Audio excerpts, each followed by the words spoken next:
Hello, it is so good to have you here. Today we're going to be talking about dropping that emotional armour. My name is Gemma Lonsdale and I am here to help you actually become more vulnerable and settle into your energy. So that's what we're going to be focusing about in this video. I want to share my journey with you and my own personal stories.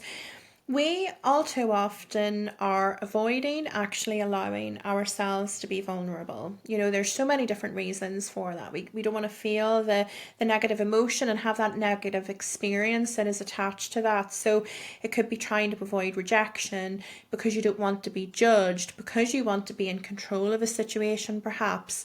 So whenever we start to open ourselves up to all of those really uncomfortable emotions, it actually means that we can experience a life that is more on the full spectrum of, it gives us the chance to really tap into all of that happiness, but also it keeps us aligned. It keeps us on the path that we're supposed to be on. I want to share a story with you. It's actually from a client of mine. I'm not going to use her real name. I'm going to call her Lisa. Now, Lisa has had quite a few sessions with me over the years. She is a student nurse, okay? And in the last session that me and Lisa had together, it was at the end of last year. And she was in a situation where she's in her final year at uni. She's really not enjoying it. It's draining the life out of her energetically. She just feels like this is so hard. She's now worried that she's not going to pass. So she's in a very negative mindset about that. And just overall, she's struggling. Now, the challenge is that she is being very stubborn and she is determined to keep on going regardless of how she's feeling at the moment. She knows that it's sucking the life out of her. She knows that she's probably not going to go on and use her degree. She's probably not going to stay within the nursing field. But she's continuing on regardless. And really, whenever we picked that apart, it came down to the fact that she didn't want people to look at her and say, oh, she's failed. She didn't want people to look at her and be like, oh, she has wasted the last 4 years of her life because she has done this degree and she's failed, or she's walked away in the last year. And within that moment, it became very apparent that she is really living life for other people. And I know that a lot of you will be experiencing something similar, not necessarily in your career, but in other parts of your life potentially. I know I have umpteen times. It has taken a long time for me to really start to strip my armour down. The fear of being judged is real. The fear of being rejected is real. The fear of not being good enough is real. Your concerns are valid. What I'm here to tell you is that it doesn't matter.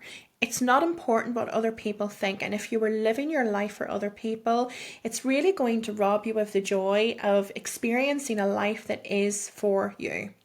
In Lisa's case, she's obviously on this path and she's determined to finish her degree. But actually, what she's doing is grinding herself into the ground. She is not feeling happy. Her energy is depleted.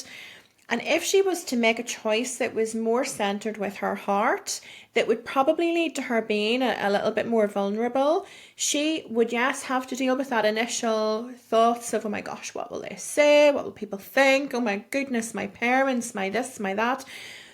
But that would give her the opportunity to get into alignment with something that is going to feed and nurture her soul and is going to have her feeling top notch every day. Like, I use that term top notch because Chester, my spirit guide, uses it a lot with me. But whenever we drop our guard, whenever we allow ourselves to be a vulnerable person, whenever we allow ourselves to open up to those unfavorable emotional experiences that we have, we open ourselves up to true alignment with the universe, with God's will, with the path that you're supposed to be on. So that's one of the reasons why dropping our emotional guard is super important. I've actually been on a personal journey with this, and I thought I had done all of the work. And I preach this all the time, that we're never ever done healing. We're never finished. We're always going to be healing something. However, on this particular occasion, my guides have been saying to me for such a long time, gosh, Gemma, you were holding your emotional guard up. You were guarded when it comes to love.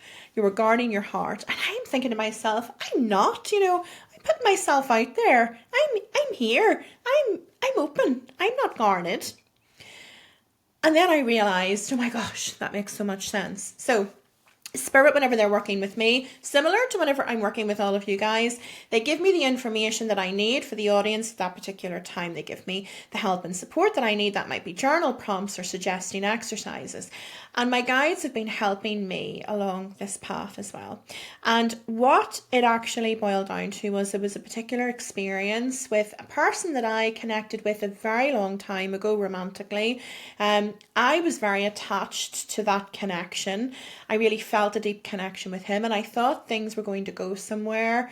And he actually went back home. He was here studying and he went back home and he got back with his ex. So as a way for me to control the triggers that I was experiencing with the rejection, the feeling of not being good enough, I blocked him. I blocked him on everything. I blocked him on social media. That was me staying in control. That was the only way that I knew how to stay in control, really. But you know what that was? Whenever we try to stay in control, whenever we try to block things, whenever blocking people, that is us putting our emotional guard up.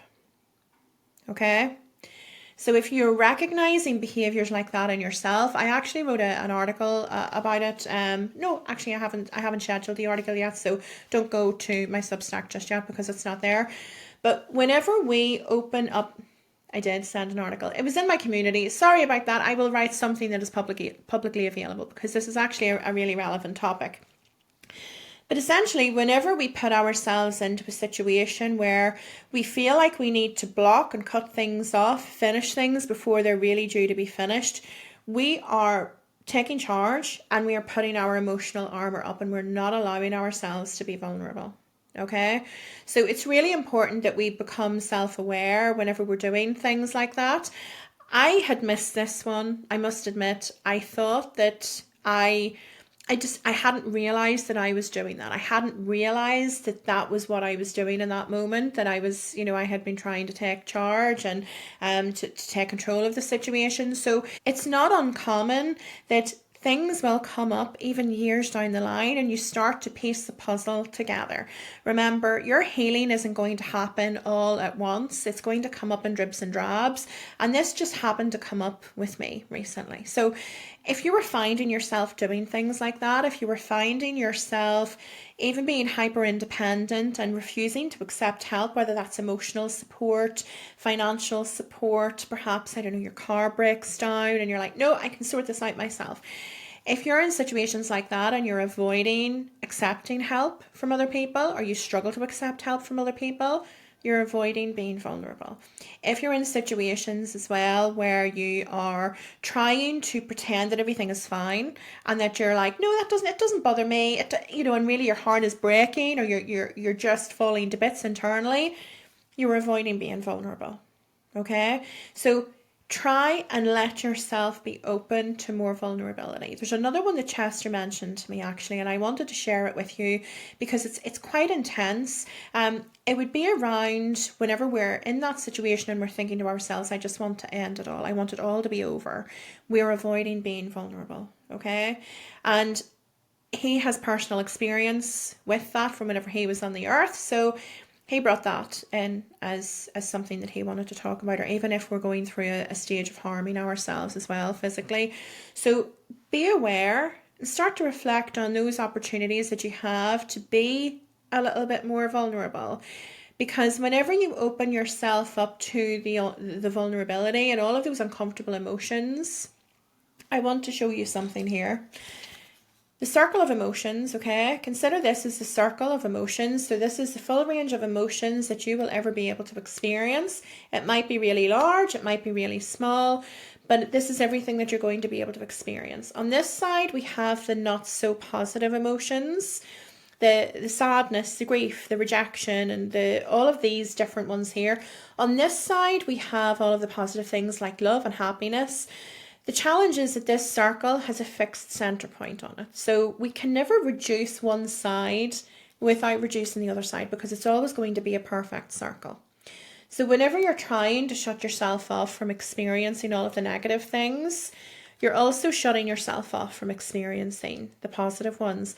If you're prepared to open up your ability to feel the not so pleasant emotions and let that circle grow large. I don't have a larger circle to show you. So just imagine that this is growing larger.